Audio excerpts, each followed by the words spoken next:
Salut tout le monde. Aujourd'hui je vais vous faire l'ouverture d'un variateur secondaire de Polaris. Donc ils sont montés sur les 500 Scrambler mais aussi sur les Sportman et beaucoup d'autres modèles. Donc dans un premier temps, on va faire, c'est qu'on va bander le ressort pour pouvoir descendre l'ellipse et pouvoir retirer le cerclipse. Ensuite à l'intérieur, on va pouvoir voir comment changer les trois petits patins qui permettent le glissement de l'ellipse et vérifier 2-3 petites choses. Donc là je vais commencer. Donc pour ça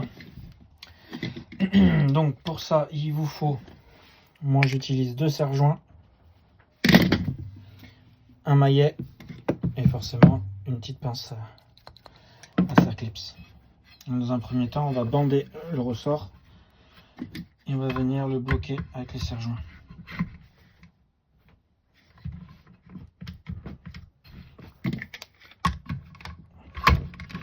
Comme ça, il ne revient pas en position. On peut descendre légèrement l'ellipse.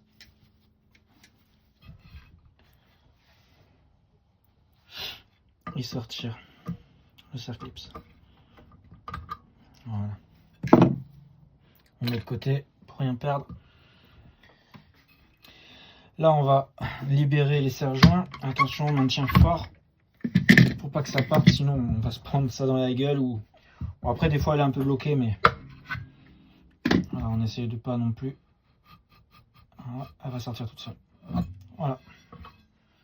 Donc là, vous avez, hop, quand vous la retirez aussi, donc la rondelle, attention, quand vous la retirez, notez la position. Je vais vous montrer la position du ressort. Là, pour ma part, elle était sur 1. On a 2 positions, 1 et 2 sur l'ellipse. C'est ce qui va permettre de régler en fait la force de votre quad et en fait l'ouverture du variateur. Plus il est bandé, plus vous avez de patates et vous perdez un peu en allonge. Moins il est bandé, donc moins il est tendu, moins vous avez de patates, mais vous avez un peu plus d'allonge. D'origine, il me semble, il faut que je vérifie, mais il me semble qu'il est sur 2 sur l'ellipse et 2 sur l'ajout mobile. Voilà, donc on a, vous regardez en quelle position. Bon là je l'avais mis comme ça, mais en général il est sur position 2. Notez bien en fait quand vous le sortez, essayez, en gros si vous aimez le comportement de votre quad, en fait vous voulez juste changer les patins mais garder le même comportement du quad et pas le changer, notez bien la position hein, pour que vous le remontiez exactement pareil. Voilà, sinon le ressort et les 3 patins. Les 3 patins c'est facile, hein. Vous avez une vis Torx, vous le sortez, vous le changez, vous le remplacez. Là ils sont légèrement marqués, mais ils sont encore en bon état. J'en ai déjà vu qui sont tellement bouffés qu'en fait l'ellipse touche l'aluminium et là c'est bordel, ça fonctionne plus. Les symptômes, quand l'ellipse touche l'aluminium, du coup il peut plus s'ouvrir, vous êtes bloqué à 30 km/h. Ensuite on va pouvoir vérifier donc l'ellipse, vérifier que la portée des patins soit pas trop bouffée. Bon là franchement elles sont nickel, il y a toujours des rayures, hein, c'est normal. Elles sont pas neuves, hein, ils ont 20 ans quand même ces quads. Mais là ça va, j'en ai vu quand ils frottent sur l'aluminium, ils sont complètement nazes, ils ont même plus la même courbure. Ça doit jouer forcément quelque part. Donc là sur l'ellipse il y a quasiment que ça à vérifier, peut-être l'écran mais encore. Et le ressort, donc le ressort pour savoir s'il est encore bon, c'est simple. Vous allez prendre une règle et vous aligner. En fait il faut que les 2 tétons des ressorts soient alignés. Voilà, s'ils sont comme ça, par exemple, c'est mort, à changer. Là, en l'occurrence, il est nickel. Ensuite, à l'intérieur, donc on va pouvoir sortir l'ajout mobile avec les 3 patins. On va pouvoir vérifier.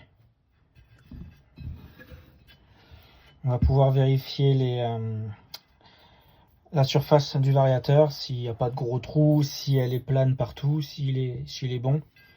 En général, le variateur secondaire, c'est plutôt rare qu'il soit abîmé. On va vérifier aussi à l'intérieur les bagues. Parce que c'est des bagues avec un revêtement téflon, je crois, ou laiton, je sais plus. Et en gros, c'est simple. Si vous voyez qu'il commence à avoir couleur couleur métal ou quoi et qu'il n'y a plus la petite couche noire dessus, ça sera à remplacer. Il y a une bague devant, une bague derrière qui vient coulisser en fait sur l'axe du variateur secondaire. Ensuite, à l'intérieur du variateur, donc dans la joue fixe, il y a les 3. Attention, des fois elles sont un peu bloquées. Moi en l'occurrence j'en ai 2, mais des fois il y en a 3. C'est des petites bacs d'écartement en fait qui permettent de régler la tension de la courroie. Alors une fois que tout est bon en fait, hein, parce qu'apparemment dans le manuel ils expliquent que la courroie doit avoir une tension, une déflexion de 2,5 cm maximum. Non, alors je sais plus si c'est maximum ou minimum, enfin à voir.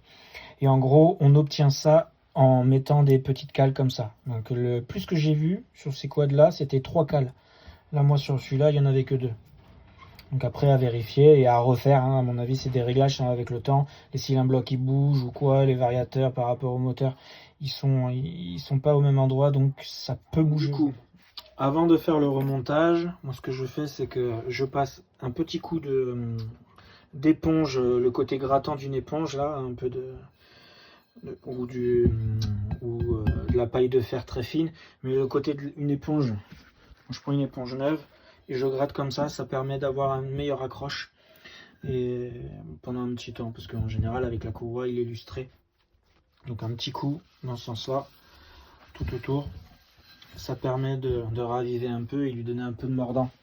Après avoir mis un coup d'éponge de gratte-gratte dessus, pensez à bien tout dégraisser sur la surface où vient reposer la courroie pour qu'il n'y ait pas de graisse et que ça glisse pas bien sûr. On va pouvoir commencer à remonter, donc on pense à remettre les 2 cales, enfin celles qui étaient déjà montées auparavant, mais après c'est bien de vérifier quand même au niveau du réglage. Ça, on vient ensuite mettre la joue mobile. Hop. On va venir ensuite positionner son ressort. Donc là on va mettre le ressort, moi je vais le bander à fond aujourd'hui, je sais pas, j'ai envie d'essayer. Hop, donc le complet, donc la tension maximale c'est sur 2. De toute façon c'est facile à voir, hein. Plus on le tourne, là il sera moins bandé, moins tendu en gros, là beaucoup plus tendu. Et la position de l'ellipse, si on le met ici, ça sera plus tendu puisqu'on vient tendre beaucoup plus. Voilà. Après, donc on vient placer l'ellipse dans son, le ressort dans le trou, la position qu'on veut. Mais attention, un truc que j'ai oublié, il y a, je sais pas si on le voit là, on va le voir si on va le voir, une dent morte ici, donc un détrompeur. Donc à pas se tromper, une fois j'en ai démonté un, le mec il s'était planté, il rentrait pas, il a dû le rentrer en force parce que j'ai galéré à le sortir, la dent en fait n'était plus pas en face, il avait réussi à le mettre quand même, truc de fou. Donc en gros, faut bien penser à mettre la dent en face de la dent morte. Est-ce que je vais y arriver avec le téléphone? Je sais pas. Ça, je sais plus où elle est là.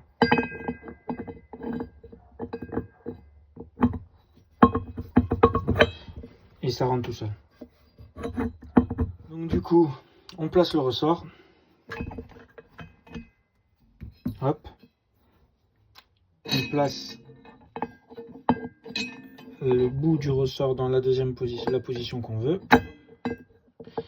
Et là, je vais être obligé de vous poser parce que sinon j'y arriverai pas. Une fois qu'on a réussi à mettre l'ellipse en faisant attention à placer au bon endroit la dent morte, enfin le détrompeur, on va pouvoir commencer à regarder pour refermer le variateur. Donc d'abord, on n'oublie pas de remettre la petite rondelle.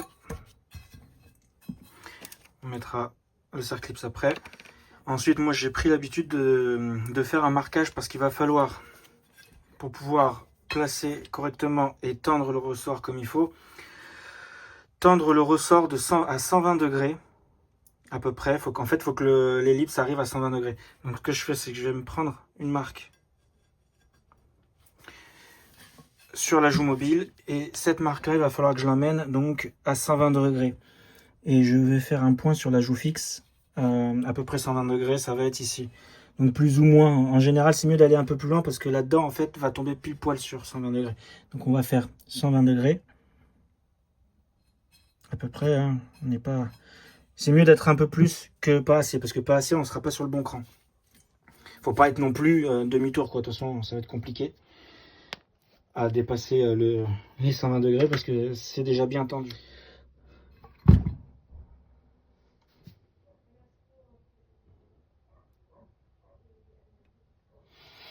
Allez, c'est parti. On va tendre ça. Donc on se garde quand même à portée de main les sergents pour pouvoir bloquer.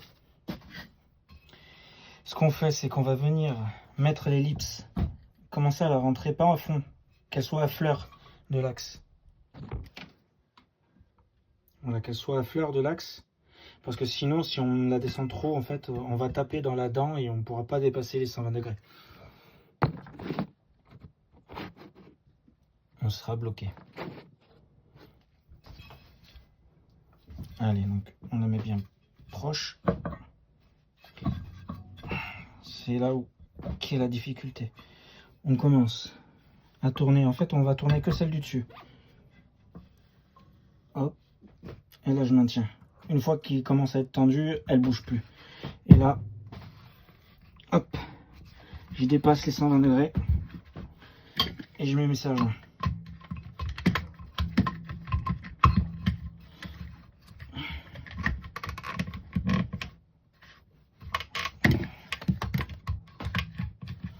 Voilà. Maintenant, il va falloir descendre l'ellipse pour pouvoir mettre le cercle. Donc, c'est là où ça va nous servir. Le maillet. Doucement. Voilà. On est descendu en dessous. Voilà. Il n'y a plus qu'à mettre le cercle.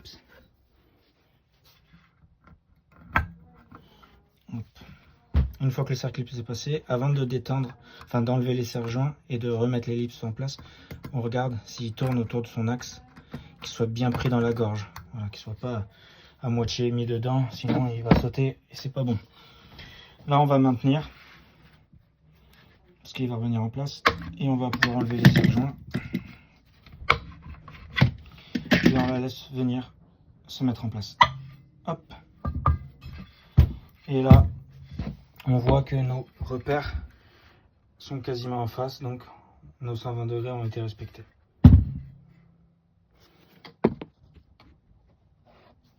On va pouvoir faire le test, voir. Hop, il est bien tendu.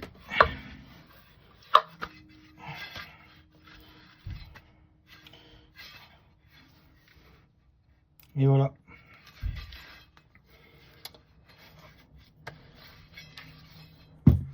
Et voilà, donc on n'a plus qu'à faire le remontage, serrage au couple, 23 Nm. Avant de remonter le cache, on fait quand même les tests, hein, ralenti, voir si le variateur, on règle tout ça, voir si le variateur n'est pas trop entraîné de manière à ce que au ralenti et qu'on passe les vitesses, que ça ne craque pas, ou pas trop surtout, fait que les vitesses passent bien, marche avant, marche arrière. Et on fait fonctionner le variateur, donc on fait descendre la courroie en accélérant. Au point mort, on fait descendre la courroie, voir que les deux variateurs sont bien synchro et que le variateur s'ouvre convenablement jusqu'en bas, qu'il n'y ait pas de point dur, qu'il n'y ait pas de problème, qu'il n'y ait pas eu un souci lors du montage. Alors, ce qui peut arriver des fois, c'est qu'on se trompe au niveau de la tension du ressort et on dépasse pas, on n'est pas assez et du coup le variateur il s'ouvre pas convenablement.